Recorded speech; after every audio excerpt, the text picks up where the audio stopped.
Terima kasih Pak Mulia. Salam Pak Mulia. Salam Bu. Salam Pastor Paul, Bu Ana, Bapak Ibu semua yang ada di Zoom dan di YouTube. Salam untuk saudara kami yang nonton kembali siaran kita hari ini. Pujilah Tuhan, kita bisa berjumpa kembali dalam hari yang baru dan semangat yang baru. Pembacaan firman Tuhan dari kitab Obaja. Obaja yang pertama, ayat yang pertama sampai selesai ayat 21. Demikian firman Tuhan. Penglihatan Obaja. Beginilah firman Tuhan Allah tentang Edom. Suatu kabar telah kami dengar dari Tuhan. Seorang utusan telah disuruh ke tengah bangsa-bangsa. Bangunlah, marilah kita bangkit memeranginya. Sesungguhnya, aku membuat engkau kecil di antara bangsa-bangsa. Engkau dihinakan sangat. Keangkuhan hatimu telah memperdayakan engkau. Ya, engkau yang tinggal di liang-liang batu, di tempat kediamanmu yang tinggi. Engkau yang berkata dalam hatimu, siapakah yang sanggup menurunkan aku ke bumi? Sekalipun engkau terbang tinggi seperti burung Raja Wali, bahkan sekalipun sarangmu ditempatkan di antara bintang-bintang, dari sana pun aku akan menurunkan engkau. Demikianlah firman Tuhan. Jika malam-malam pencuri atau perampok datang kepadamu, betapa engkau dibinasakannya. Bukankah mereka akan mencuri seberapa yang diperlukannya? Jika pemetik buah anggur datang kepadamu, bukankah mereka akan meninggalkan sisa-sisa pemetikannya? Betapa kaum Esau digeledah, betapa harta bendanya yang tersembunyi dicari-cari, sampai ke tapal batas engkau diusir oleh semua teman sekutumu. Engkau diperdayakan, dikalahkan oleh sahabat-sahabatmu. Siapa yang makan sehidangan dengan engkau, memasang jerat terhadap engkau, tidak ada pengertian padanya. Bukankah pada waktu itu, demikianlah firman Tuhan, aku akan melenyapkan orang-orang bijaksana dari Edom dan pengertian dari pegunungan Esau, juga para pahlawanmu, hai Teman, akan tertegun supaya semua orang di pegunungan Esau lenyap terbunuh. Karena kekerasan terhadap saudaramu Yakub, maka celah akan meliputi engkau, dan engkau akan dilenyapkan untuk selama-lamanya. Pada waktu engkau berdiri di kejauhan, sedang orang-orang luar mengangkut kekayaan Yerusalem, dan orang-orang asing memasuki pintu gerbangnya, dan membuang undi atasnya, engkau pun seperti salah seorang dari mereka itu. Janganlah memandang rendah saudaramu pada hari kemalangannya, dan janganlah bersuka cita atas keturunan Yehuda pada hari kebinasaannya, dan janganlah membual pada hari kesusahannya. Janganlah masuk ke pintu gerbang umatku pada hari sialnya. Bahkan, janganlah memandang ringan malapetaka yang menimpanya pada hari sialnya. Dan janganlah merenggut kekayaannya pada hari sialnya. Janganlah berdiri di persimpangan untuk melenyapkan orang-orangnya yang luput. Dan janganlah serahkan orang-orangnya yang terlepas pada hari kesusahan. Sebab telah dekat hari Tuhan menimpa segala bangsa, seperti yang engkau lakukan. Demikianlah akan dilakukan kepadamu, perbuatanmu akan kembali menimpa kepalamu sendiri. Sesungguhnya, seperti kamu telah minum di atas gunungku yang kudus, segala bangsa pun akan minum dengan tidak henti-hentinya.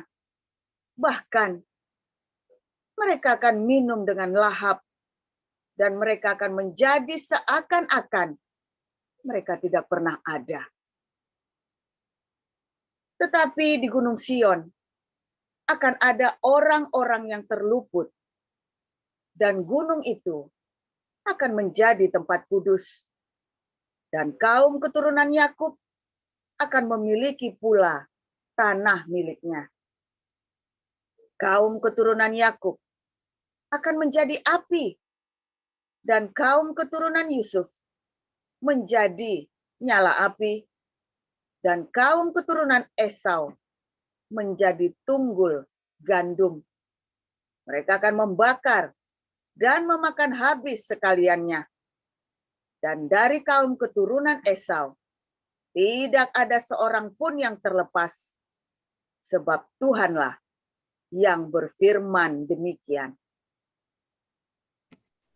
Maka orang-orang tanah Negeb akan memiliki pegunungan Esau, dan orang-orang daerah bukit akan memiliki tanah orang Filistin. Mereka akan memiliki daerah Efraim dan daerah Samaria, dan suku Benyamin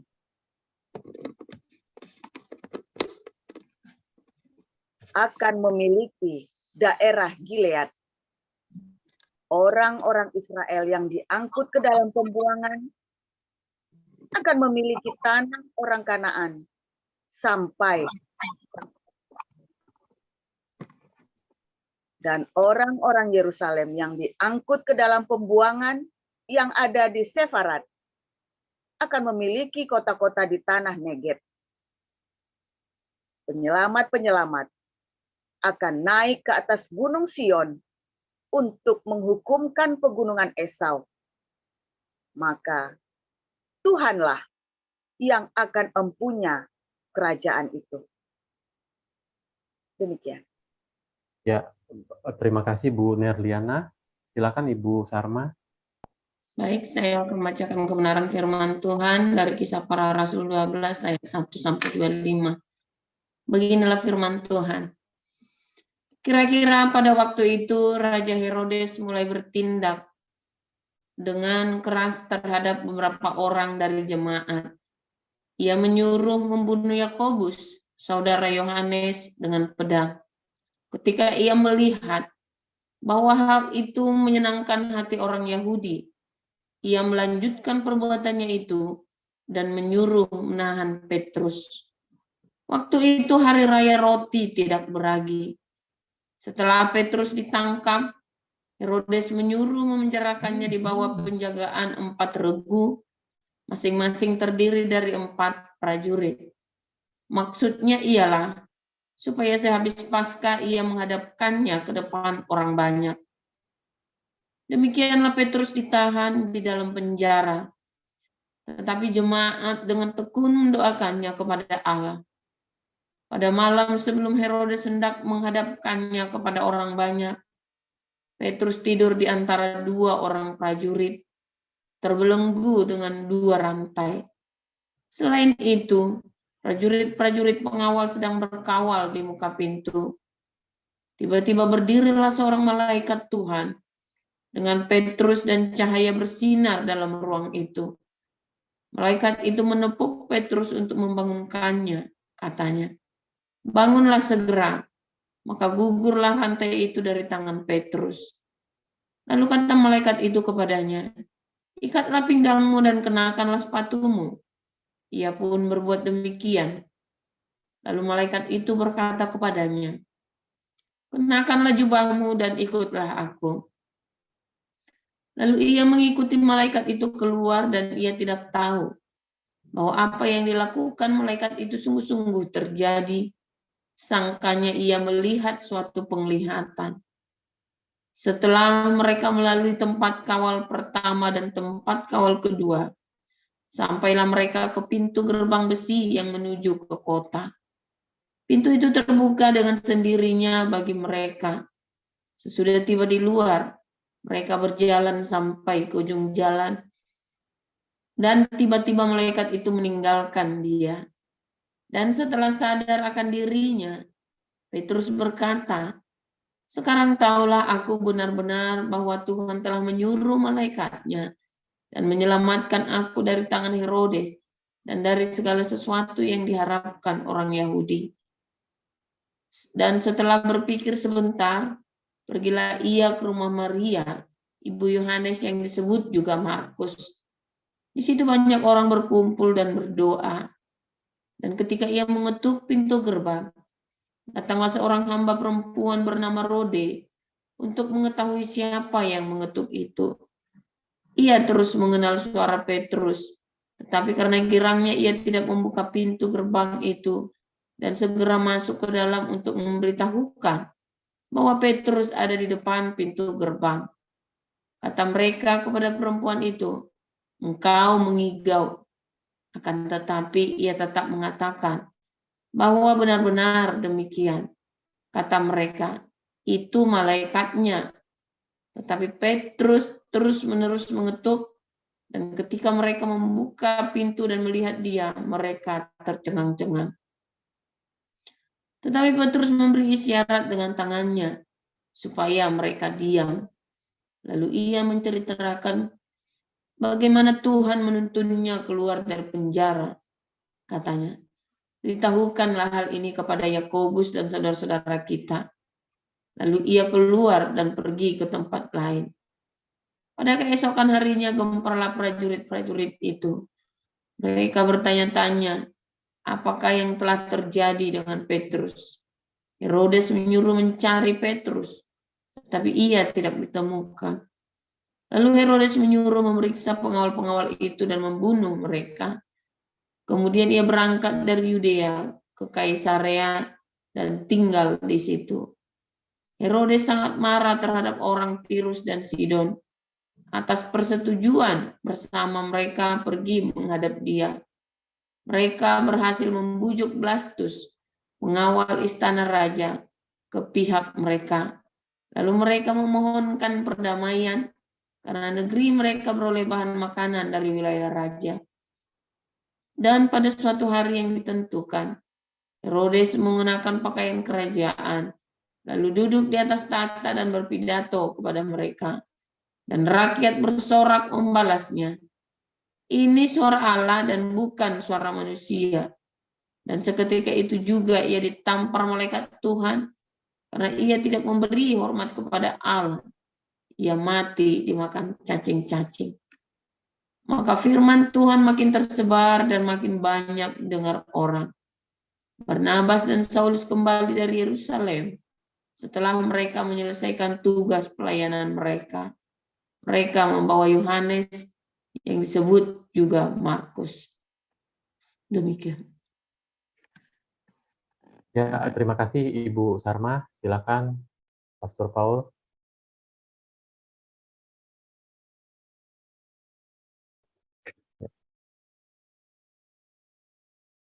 Haleluya, luar biasa firman Tuhan selalu baru setiap hari.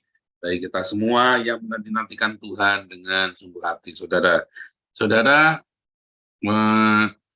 kemarin sempat kita bahas ya, selama 1 minggu kita akan bahas terus Israel Hamas, Israel Hamas, Israel Hamas, saudara ya. Nah, saudara, tadi kita baca tentang Obaja. Obaja ini orang Edom, saudara ya, sisa-sisa orang Edom yang mereka sudah kalah perang ya. Lalu Obaja ini keluarganya itu proselit, jadi orang Yudaisme, jadi pemercaya Yehova ya. Karena orang Edom ini sudah lama menjadi penyembah berhala, saudara, ya, dan mereka tinggal di Nabatean. Nah, orang Edom yang disebut dengan Edom itu tidak benar-benar orang Edom, sama seperti dengan orang Samaria. Apakah itu benar-benar orang Israel? Bukan. Ya, udah campur-campur, tidak karu-karuan. Karena bangsa-bangsa di luar Israel, mereka udah kawin campur, tidak karu-karuan, saudara. Kawin saling silang, sehingga udah nggak tahu, udah nggak jelas. Jadi orang Edom yang tinggal di tanah Edom, yang bergabung dengan orang Ismailit, ya, dengan anak-anaknya Ketura. Nah, itu yang disebut dengan Edomite, ya, dengan orang Midianite, Ismailit, ya, orang-orang Nebayot, Kedar, ya, Tema, Dedan, itu semua itu, ya. Nah, itu adalah orang-orang yang tinggal di daerah Nabatean, tapi kemudian dimusnahkan semua sisanya, sehingga mereka tidak ada satu yang tinggal di Nabatean. Ya, itu tanggalnya antara tahun 580 sampai sekitar tahun 300-an, saudara. Lalu di situ muncullah suku bangsa Nabatean. Nah, Herodes itu juga disebut Edomite. Tapi apakah benar dia keturunan Edom? Tidak. Yang dimaksud adalah seperti kalian nih, Pak Mulia disebut bangsa Indonesia. Apakah ada bangsa Indonesia? Nggak ada, saudara, ya. Nggak ada. Seperti saya dulu disebut bangsa Indonesia, sekarang saya kalau ngisi kolom isian di Belanda, saya bingung nih, saya bangsa apa nih sekarang, di bangsa Indonesia tapi Cina, mau bilang Cina tapi saya warga negara Belanda, nggak pernah saya jadi warga negara Cina, ngomongnya aja belepotan. Nah, itu repotnya begitu, saudara. Nah, itu yang namanya Edomite, orang-orang Edom, artinya orang-orang yang tinggalnya di tanah Edom, ya.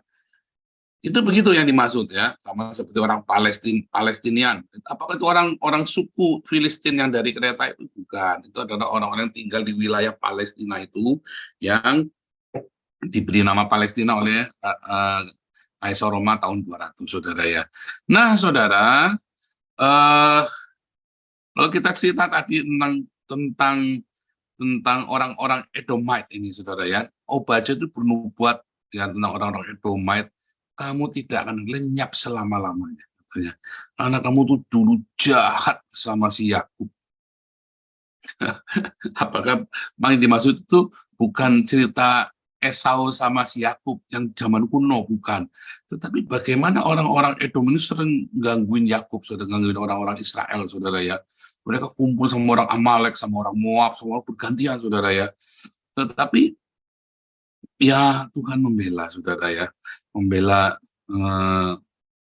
umatnya, walaupun ya babak belur, saudara. Kalau Anda membayangkan, ya, kondisi waktu Israel itu perang-perang, Anda lihat sekarang ini sama, saudara, kira-kira begitu. Tuhan itu ajaib sekali, ya. Anda nonton ketika Israel menderita, ya, dibuang, ketika orang-orang Yahudi diinkuisisi, ketika orang-orang Israel ini di genosid, ya. Anda bayangkan zaman hakim-hakim, saudara, sampai ke zaman Israel sebelum kembali dari pembuangan. Itu yang terjadi, saudara. Anda kan sekarang nonton film-filmnya, kan, dari Inkuisisi Spanyol, dari genosida, dari yang di Prancis, ya, orang-orang Yahudi diuper-uper, ada pemukiman Yahudi pun dibakar semua, orang-orang suruh pindah ke tempat yang kumuh itu, ya. Itu terjadi, saudara, di zaman dulu. Kalau saya nanya, ya, suatu ketika saya nanya sama ada satu orang namanya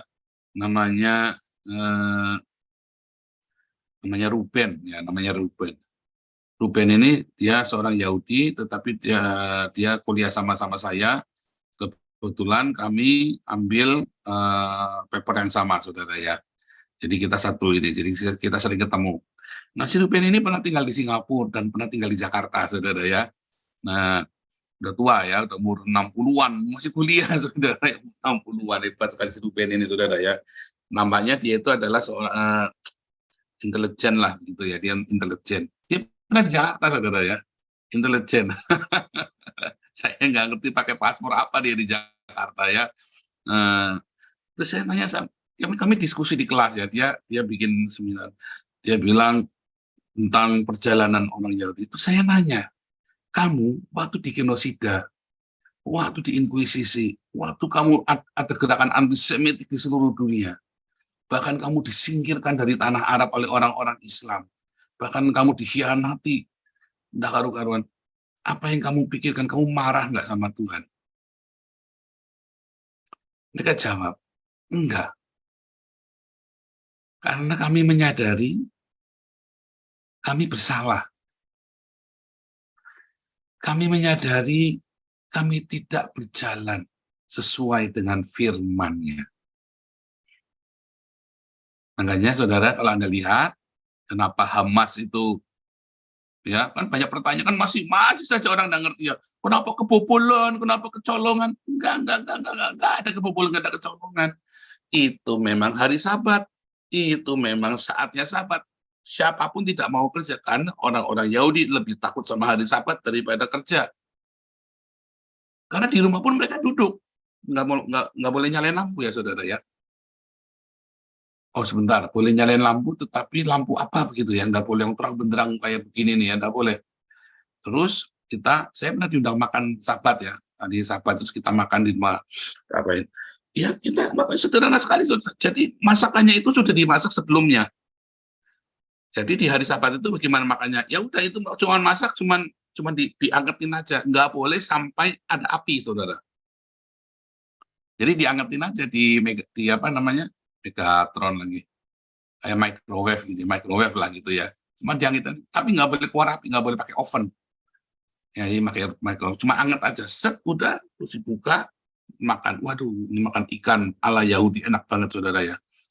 Wah khas banget makan ikan. Waduh, saya kepengen lagi, enak sekali. Tapi kita cerita bahwa orang-orang Yahudi takut dengan Sabat. Karena mereka menyadari, ya, dulu banyak dari mereka melalaikan Sabat. Jadi hari itu, yang kemarin tanggal 8 Oktober terus dibunuhin sama Hamas itu, mereka kan tidak merayakan Sabat. Salah sendiri. Buat orang Yahudi itu, ya salah sendiri. Kan kita sudah mengalami berkali-kali setiap kita melanggar firman Tuhan, kita ini sial. Makanya nurut sama orang tua, udah dibilangin kalau Sabat, walaupun kamu LGBT, mau kamu LGBT, mau kamu kumpul kebo, mau kamu cerai, mau kamu apa, mau kamu liberal, pokoknya mau ortodok, mau orang apapun, aliran Kabbalah, aliran sesat, pokoknya Sabat kamu enggak boleh melakukan urusan-urusanmu sendiri. Yesaya 58 ayat 11. Anak orang IDF juga nggak berani keluar, saudara. Sabat ya udah tunggu di rumah, saudara. Jadi kemarin waktu dekat Sabat, ajub-ajub itu ya kan, ajub-ajub itu Anda nonton itunya nggak, full itunya ya, festivalnya itu ya. Lagi ajub-ajub itu saudara ya. Lagi Sabat ajub-ajub kan kurang ajar. Orang di Bali saja Pak Mulia cuman nyetar lagu gelas-gelas kaca jadi sambit sama pecalang. Ini ajub-ajub hari raya Sabat, saudara. Jadi marahin, saudara. Nah, makanya kemudian orang-orang ini ya udah gimana? Ya gimana lewat di Sabat ya memang begitulah. Ya memang nggak ada penjagaannya. Ya mungkin dia dihukum sama Tuhan. Kan begitu, saudara. Walaupun kita tahu ya kadang ada jaga ya. Ada yang jaga ya kita ngomongnya kecolongan, yang kita bilangnya kecolongan, tapi ya orang Israel ya memang begitu, gimana lagi? Sudah tahu ya sudah tahu, tapi itu hari Sabat, kita di rumah ya, kamu jangan ke rumah saya ke rumah saya nggak bakal bisa, nanti Adonai melindungi. Mereka percaya begitu, saudara ya. Mereka percaya kausa apa namanya, ada segala sesuatu itu ada penyebabnya, bukan mistik bukan. Karena mereka sudah memperhitungkan di hari Sabat, Hamas tidak mungkin masuk ke rumah mereka. Yang ada di tempat festival itu, saudara. Nah, yang dilakukan Hamas ini persis seperti dilakukan oleh orang-orang Edom kepada orang-orang Israel, saudara. Kepada Yakub. Bagaimana Israel berusaha membangun perdamaian, tetapi Edom ini nggak maunya ribut, saudara, karena bawaannya ribut. Saudara tahu si apa namanya bos-bosnya Hamas ini adalah orang-orang Yordania, saudara. Ya, kemarin kita bahas juga ya bahwa termasuk si Khaled Masyal ya, si Khaled Masyal ini orang Yordania, tinggal di Nabatean, saudara ya, orang-orang Nabatean. Yordania itu Yordania itu, saudara ya. kalau Anda bilang orang Nabatean, di daerahnya sisa-sisa orang Ismail itu Yordania itu. Tapi Yordania itu sendiri bukan orang Ismail. Mereka adalah keturunan orang Moab sama orang Amon, saudara ya, keturunannya Lot. Nah, tetapi itu kemudian mereka bersekutu ya. Jadi itu kroni keturunannya Lot, ya, Amon sama Moab, Amalek, Midian, Edom, Ismailit, Kedar, Nebayot itu di dalamnya. Mereka itu bersekutu jadi satu, jadi bangsa, dan kerjanya mereka ngerampok, termasuk ngerampok orang Israel, termasuk ngerampok orang Israel, saudara. Ya, kalau Anda lihat di hakim-hakim itu sama. Sampai sekarang Hamas ini memang ngerampok. Apa kerjanya Hamas coba, saudara? Nggak ada kerjanya Hamas ngerampok, saudara. Emang kerjanya Hamas ngerampok, penyelundup, narkoba, saudara. Penyelundupan narkoba terbesar itu dikelola oleh Hamas dan para teroris Timur Tengah, saudara. Karena uangnya banyak. Makanya kalau di dalam dunia narkoba internasional selalu linknya apa? Uangnya kemana? Ke terorisme. Ya, ke terorisme. Bahkan Freddy Budiman kan terakhir uangnya dikasihkan ke si Umar Patek atau siapa itu ya, waktu jadi Tani Nusa Kambangan kan, uangnya dikasihkan ke gembong teroris, saudara. Freddy Budiman itu. Saya ingat ya dulu ya, saya sampai kaget, aduh, kok tiba-tiba batuknya hitam dua begitu sih Freddy Budiman. Ternyata dia sudah dimuridkan sama gembong teroris, saudara. Sudah disyahadatkan supaya dapat bidadari di surga. Nah, kita kembali. Herodes ini juga orang-orang Edomite. Ya. Herodes, Raja Herodes dulu pernah kita bahas ya. Raja Herodes ini adalah orang Edomite. Nah, entah mengapa orang-orang ini memang ada rasa apa, saudara ya? Jumawa, saudara ya. Ya, ada Jumawa. Sehingga mereka selalu berkata, kamu nih orang Yahudi kafir, keparat, apa segala macam, saudara. Termasuk Esau ini, model mental Esau, saudara ya. Mental si Esau yang meremehkan perjanjian abadi, yang dia meremehkan kehidupan, yang dia menganggap enteng cinta kasih karunia, dia anggap enteng. Siapa yang begitu? Oh banyak, saya juga pernah begitu. Saya juga pernah begitu ya, memandang enteng kasih karunia Tuhan. Siapa yang pernah begitu, saudara? Arogan. Nah, saya ngerasa saya pernah arogan, saudara ya. Saya arogan. Ada orang-orang yang hidup dalam aroganisme, ya seperti Esau ini ya, yang katanya kekuatannya seperti kekuatannya Nimrod. Esau ini kan di Targum digambarkan Esau ini seperti Nimrod, saudara. Ya, ini kayak Nimrod ini, Esau ini meremehkan kasih karunia, meremehkan hak kesulungan. Ada orang-orang yang meremehkan cinta kasih. Apa itu Tuhan? Apa nih? Ya, yang ditabrak ini. Termasuk Hamas, dia meremehkan Tuhan pelindungnya Israel, ya Yehova Adonai. Dia meremehkan, saudara. Dan dia melakukan apa, saudara? Dia pikir Allah mereka lebih besar. Kita seringkali meremehkan orang lain, kita meremehkan kasih karunia, kita pikir kita sehat, kita kuat, kita hebat, saudara. Kita pikir kita ini mampu. Oh, enggak Pak, saya enggak, saya merasanya kecil, Pak. Oh, jujur itu lebih baik. Ya, setiap orang mungkin ada satu sisi, ada satu titik kecil. Wah, saya lebih baik daripada Pak Mulia. Saya setiap kali kepada gitu, Tuhan ampuni Tuhan. Jangan ditentang. Enggak, saya enggak begitu, enggak, saudara. Aduh, ampuni ya. Sampai itu nanti hilang sendiri, saudara. Jadi cari, enggak, aku enggak begitu. Kalau ada orang nuduh pun, kalau enggak begitu, ya Tuhan kiranya ampuni aku. Itu saja, saudara. Sehingga tidak ada relaktan. Itu kan membuat kamu nanti jadi lemah lembut, saudara. Jadi kalau ada orang nuduh kamu, oh kamu ini pamer, kamu ini tidak baik, kamu ini apa? Saudara nggak setuju dengan dia, saudara ya. Diam. Jawabannya supaya Anda jangan keki atau bukannya, wah kiranya Tuhan ampuni aku kalau aku masih begitu ya. Karena kan Benar nggak? Wah, kiranya Tuhan ampuni aku kalau aku masih begitu. Aku berdoa supaya jangan yang seperti kamu ngomong, tapi kalau memang kamu berpikir aku seperti itu, kiranya Tuhan ampuni aku. Itu saudara ya, enak kan jawabannya. Lemah lembut itu seperti itu saudara, orang yang lemah lembut. Ya, ada orang menganggap kamu tidak baik, ya, kiranya Tuhan ampuni aku untuk semua yang aku lakukan yang menurut kamu lihat nggak baik. Walaupun dia sedang mengukur Anda ya, sedang menghakimi Anda. Responnya itu bagusnya begitu kan, setuju nggak? Ya, coba amatin, nanti kamu menang saudara. Ya, nah kita kembali arogansi, ya, arogansi dari Hamas, Herodes, orang Edom, ini orang-orang arogan, bangsa perampok saudara ya.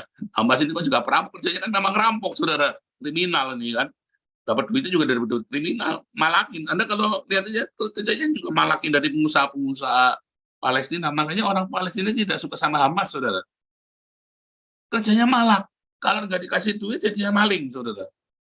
Boleh nggak maling? Ya, boleh, aku maling dari orang Togut kok. Itu cara berpikirnya. Kamu maling dari sesama Hamas nggak boleh, hukuman pancung tangan. Tapi kalau kamu malingnya sama Togut, ya, yang menghalangi dakwah atau jalan Allah, boleh saudara. Nah, itu yang terjadi ya dengan arogansi ini terjadi dalam hidup kita. Makanya setiap kali, saudara, setiap kali, ya kemarin kita sudah belajar bagaimana memperlakukan orang yang lemah yang di bawah kita. Bagaimana kita belajar untuk jangan genjat, kita berdamai dengan diri kita. Tapi saya digenjat, Pak, nggak tahan juga, Pak. Berdamai. Makanya saya bilang, kalau kamu lagi di dalam penderitaan, kamu dihina, kamu difitnah, itu anggap untuk memurnikan. Memang, saudara. Makanya, kalau habis difitnah, habis dikerjain orang, Anda habis difitnah, dikata-katai, dirasani, atau apalah. Mungkin itu benar, tunggu masa lalumu yang memalukan. Anda terima dengan lemah lembut. Ya, kalau dia menghakimimu, Tuhan kiranya ampuni aku kalau memang aku masih seperti itu. Nanti saudara, dari situlah pemurnian hatimu, saudara. Hatimu dimurnikan. Dari situlah kita mendapat kelepasan, pendamaian. Ya, sehingga kita tidak arogan, sehingga kita tidak jumawa. Sehingga kita selalu dalam track-nya Tuhan. Dan setelah itu pasti ada berkat, saudara. Entah bagaimana ada berkat jasmani, rohani, dan obstacle dalam hidupmu. Tiba-tiba lepas, saudara. Ya, tiba-tiba ada jalan. Tetapi kalau Anda berkeras hati dengan kejumawaan itu, ya, Tuhan menghukum. Oh, jangan ngomong Tuhan menghukum dulu, saudara. Nanti kamu kecewa lu ngomong begitu. Jangan bilang ngomong Tuhan bukan mau hukum orang. Jangan, saudara. Makanya Daud bilang bahwa mereka orang-orang fasik ini disiapkan untuk hari penghakiman. Mungkin mereka lolos, kamu tidak melihat penderitanya mereka. Walaupun neraka itu mulai dari hari ini, mereka sudah dari dalam neraka yang mereka ciptakan sendiri. Mungkin dari keluarganya, anaknya, mungkin dia anak. Ya kan, orang jumawa ya. Atau apapun ya. Anda jangan, nanti Tuhan yang balas. Jangan, nggak usah mikir begitu. Makanya Tuhan suruh kita ngampuni mereka. Tuhan yang balas, nggak usah. Jalan aja apa adanya. Ya saudara, sesuai dengan kehendak Tuhan. Sesuai dengan cinta kasih. Takaran cinta kasih yang Tuhan berikan di hati kita. Jangan kita mengikuti jejak langkahnya orang-orang Edom ini, saudara. Ya.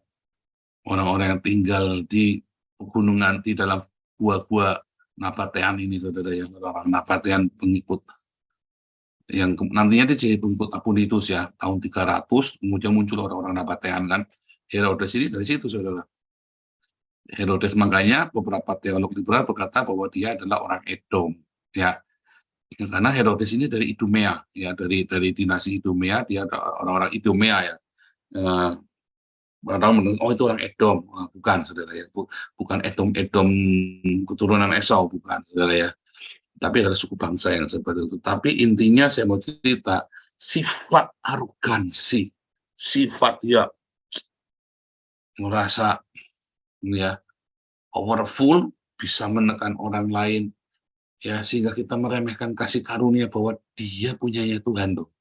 Bukan dia punya Tuhan, dia itu punyanya Tuhan, miliknya. Ya, he is belonging to God, he belongs to God.